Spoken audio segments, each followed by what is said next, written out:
Ah, shoot. Here we are at Camp 6 on the slopes of Kamakusa, currently being built. Here we have James working on putting in a post to hold up the tarp strings.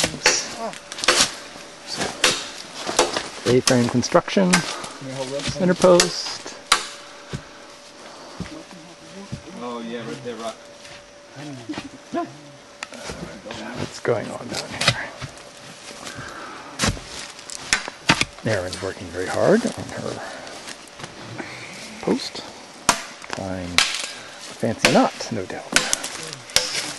See this knot? Not a fancy knot. Fancy knot?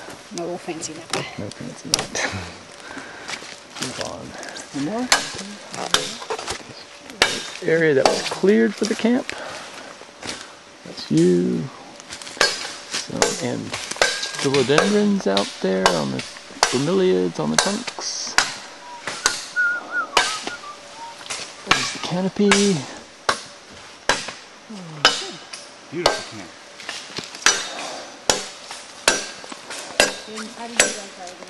There's a tree with latex exuding from it that was cut down. Saprophytaceae or Clusiaceae. I'm not sure what it is at the moment. Here we have some Cyclamphaceae and bromeliads that were cut down. More construction. Oh. Laundry line already constructed. Untie this? Seems to be too many hands to create one post. Maybe we keep it there. I was pointing the wrong way. You know when I'm tying the other one. So. What is this interesting tree? It looks like a legume.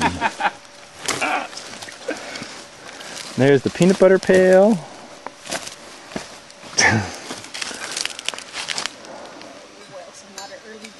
I see some interesting lichens there. Collections on this fine temper frame structure. Tell us about these green splotches. Are they worth collecting? Yes. Will anybody identify them? Probably not. Note the sterile condition. The lack of spore-producing structures makes identification. Man, this is a future camp will last forever, man. Look at this. Here's a nice species. Come look at this thing. This is something growing on the genus Cynegonium, which is quite diverse in the tropics. It's unusual among lichens for its growth form. So most lichens are broadly grouped into three categories: foliose, fruticose, or crustose. This is a crustose species. I don't see any fruticose or foliose species. But this is a bit of a filamentous growth form. If you could look at it microscopically, you would see tiny, tiny filaments coming together to form this mat-like structure. The genus Cynegonium is quite at home in the tropics, and in North America we really get it only in sort of subtropical or very southerly latitudes. So Alabama, Florida, portions of North Carolina, so forth and so on. Thank you for your Introduction to Lichens 101. I'm gonna boil some water and stuff. Post here. Where is the kitchen going? That way. That way? That's a blueberry. That way. Yeah. That's not hot lips. That's not what you're talking about. That's like Oh, okay. That's our. Can you see this little blueberry here? Yes, the blueberry that we save it somewhere. So here we have a very interesting epiphytic Ericaceae that we've recently collected at our previous camp. It's got some red bracts enclosing some flowers with white corollas. Noticeably sticky. It's an epiphyte that grows. That was growing on this tree. Was growing on some tree right here. Here's some. See what's cut down orchids. Some climbing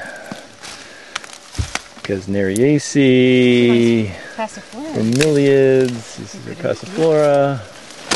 Some ferns. Some legumes. What else was? We, being slow, did not get here when camp was first born. We're sort of seeing it after several hours of work. There's James again. They're building the kitchen. Let's check out how the kitchen is being built. The kitchen is being built with some forked 4 forks, which will hold some cross pieces, and then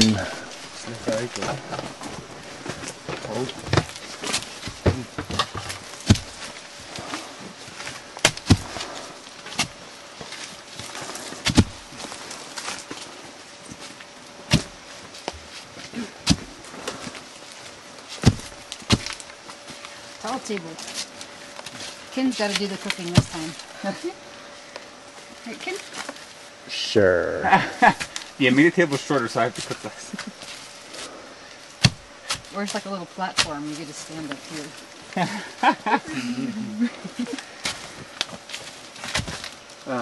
Forks are very critical to constructing these types of structures because they enable things to be held without nails. Here we have some post-construction using nails and some braces. Erin is preparing the kerosene stove. Oh, look at that little frog right there.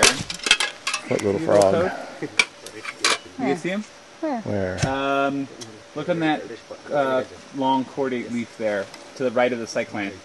Which cyclone? On the ground right next to the bucket.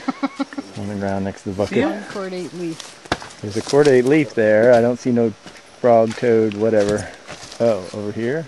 It's not really Oh yeah, there it is. Underneath. That's a marant leaf. Oh. Bye-bye, little froggy. We're gonna get it. Bye-bye. Don't maul the frog. Doesn't want your oily hands. Caro hands.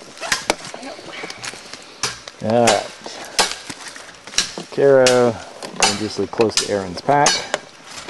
Just the guys have had a hard day moving load, moving camp, making camp, doing 2 trips carrying load, so And because lapping we're a us. ways off from dinner, we thought we'd at least get some hot water going so we can have a cup of soup or something.